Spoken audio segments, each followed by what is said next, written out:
Assalamualaikum warahmatullahi wabarakatuh.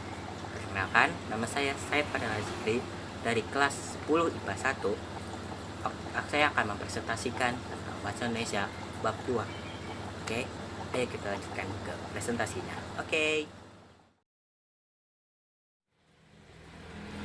A. Definisi, ciri, dan jenis eksposisi. Eksposisi merupakan paparan yang bertujuan memberitahu atau menerangkan sesuatu. Menurut Kamus Besar Bahasa Indonesia, eksposisi berarti uraian atau paparan yang bertujuan menjelaskan maksud dan tujuan dalam karangan tersebut. Menurut Goris Keraf, eksposisi atau pemaparan adalah salah satu jenis atau keterampilan bahasa secara efektif yang berusaha untuk menerangkan dan menguraikan suatu pokok pikiran. Ciri teks eksposisi ialah menjelaskan pokok persoalan objektif, tidak ada unsur subjektif dan emosional. 2. Gaya penulisan yang informatif. 3. Teks yang memuat fakta. Jenis teks eksposisi. Yang pertama, eksposisi definisi. Yang kedua, eksposisi identifikasi. Yang ketiga, eksposisi perbandingan atau pertentangan. 4. Eksposisi ilustrasi. 5. Eksposisi klasifikasi. Yang keenam, eksposisi analisis. B. Identifikasi teks eksposisi. Teks eksposisi berisi paparan yang disampaikan kepada pembaca atau pendengar. Salah satu cara menyampaikan paparan kepada pendengar adalah dengan berpidato.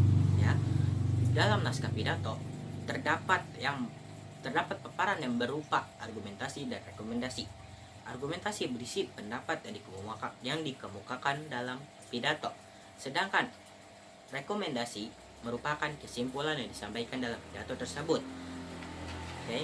Menurut Kamus Besar Bahasa Indonesia, fakta adalah suatu keadaan atau peristiwa yang berisi kenyataan dan benar-benar terjadi. Sedangkan opini adalah pendapat yang dikemukakan. Oke. Dan C. Pengembangan isi teks eksposisi. Melengkapi tesis dengan argumen. Tesis adalah bagian pembuka teks eksposisi.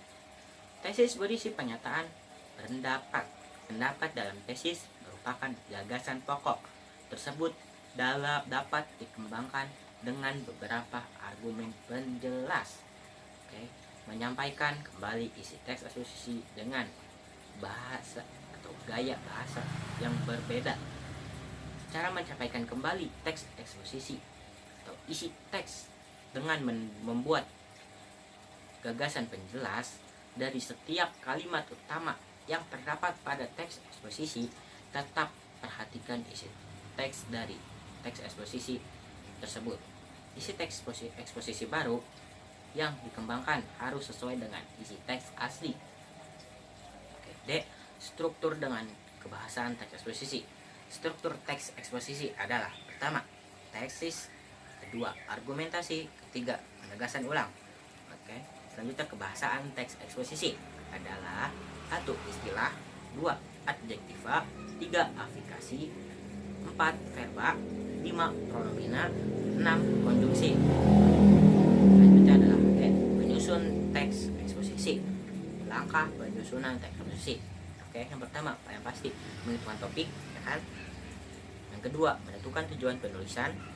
Yang ketiga, membuat karangan teks. Yang keempat, mengembangkan gagasan pokok dan gagasan penjelas. Yang kelima, menuliskan teks eksposisi secara padu. Penyuntingan teks eksposisi. Penyuntingan adalah kegiatan, proses, cara, atau perbuatan penyunting. Kegiatan menyunting dapat dilakukan dengan membaca, mencermati, menambah, atau mengurangi isi teks tersebut. Kegiatan menyunting juga dapat dilakukan dengan memperbaiki kesalahan, kebahasaan, dan unsur-unsur yang kurang tepat dalam teks. Oke. Sekian dari presentasi saya. Kurang lebihnya mohon maaf.